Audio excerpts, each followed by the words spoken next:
Assalamualaikum warahmatullahi wabarakatuh. Halo anak-anak semua. Hari ini kita akan belajar tema 1, subtema 3, pembelajaran ke-6. Sudah siap ya untuk belajar hari ini? Kalau sudah siap, yuk kita mulai belajarnya. Di hadapan kalian ada seorang anak yang merasa lehernya kaku karena salah posisi ketika tidur. Nah, gangguan pada otot seperti itu bisa terjadi karena kebiasaan yang salah. Apa saja ya penyebab gangguan atau penyakit pada otot manusia? Penyebab yang pertama bisa karena pembawaan sejak lahir. Kemudian, penyebab yang kedua bisa karena infeksi bakteri atau virus. Dan penyebab yang ketiga bisa karena kebiasaan yang salah.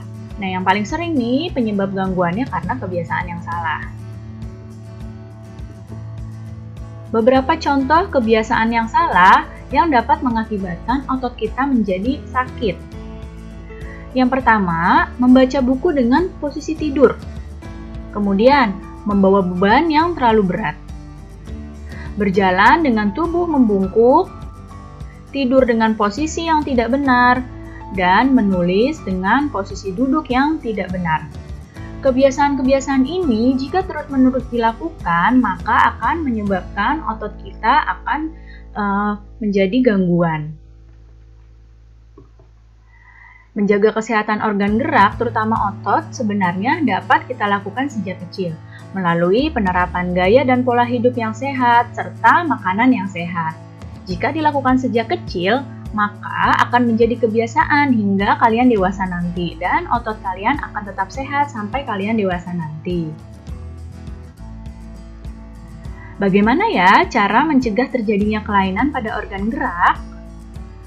Yang pertama, dengan memperbanyak mengkonsumsi sayuran dan minum susu berkalsium.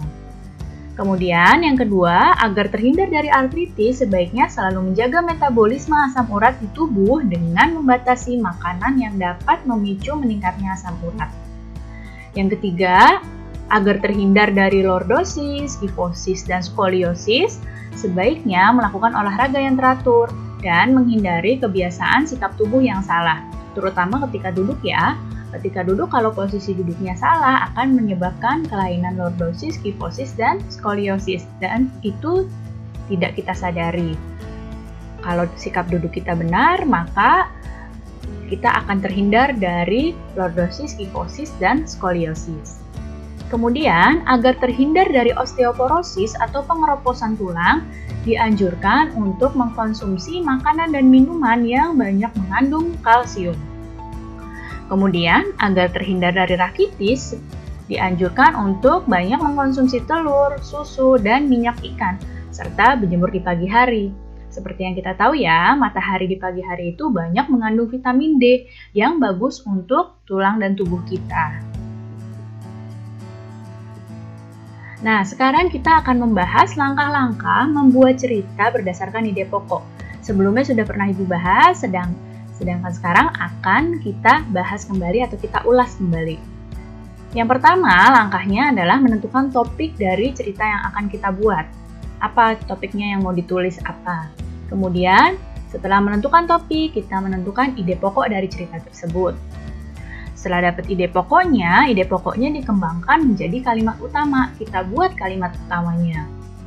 Setelah jadi kalimat utamanya, langkah berikutnya membuat kalimat pengembang yang mendukung kalimat utama.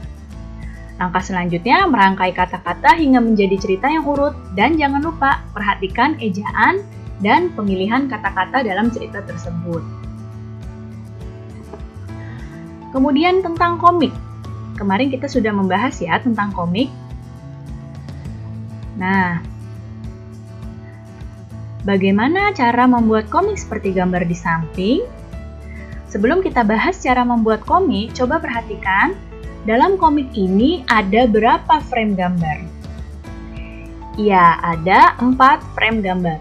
1, 2, 3, 4. Kemudian, ada berapa balon kata pada komik ini? Ya, ada 6.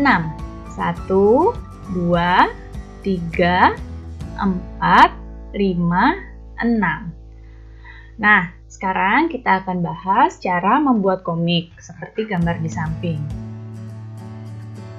Berikut langkah-langkah membuat komik.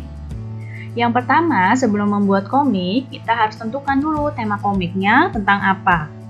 Setelah tentukan temanya, kita buat judul dari komik tersebut. Setelah menentukan tema dan judulnya, baru kita membuat sketsa. Membuat sketsa ini biasanya menggunakan pensil. Kita tuangkan ide cerita dalam gambar secara garis besar. Buat sketsa ini jangan lupa pakai pensil ya. Baru setelah membuat sketsa, masuk tahap memberikan tinta. Yaitu di sini penegasan garis sketsa dengan menggunakan tinta. Tadi kan tintanya masih pakai pensil, pemberikan tinta untuk penegasan garisnya bisa dengan menggunakan pulpen untuk menggambar atau dengan spidol. Kemudian setelah ditebeli, sudah diberi tinta, kita lanjutkan dengan memberi warna. Nah, pemberian warna ini dapat dilakukan dalam dua tampilan. Bisa dengan banyak warna, bisa juga dengan hitam putih. Nah, yang terakhir setelah diberi warna, baru membuat teksnya. Membuat teks pada komik ini ditulis dalam balon kata ya, di dekat gambar si tokoh tadi. Jadi, teks ini ditulisnya dalam balon-balon kata. Baik, cukup sekian ya penjelasan Ibu kali ini. Mudah-mudahan kalian dapat paham dan mengerti. Sampai jumpa anak-anakku semua. Terima kasih. Wassalamualaikum warahmatullahi wabarakatuh.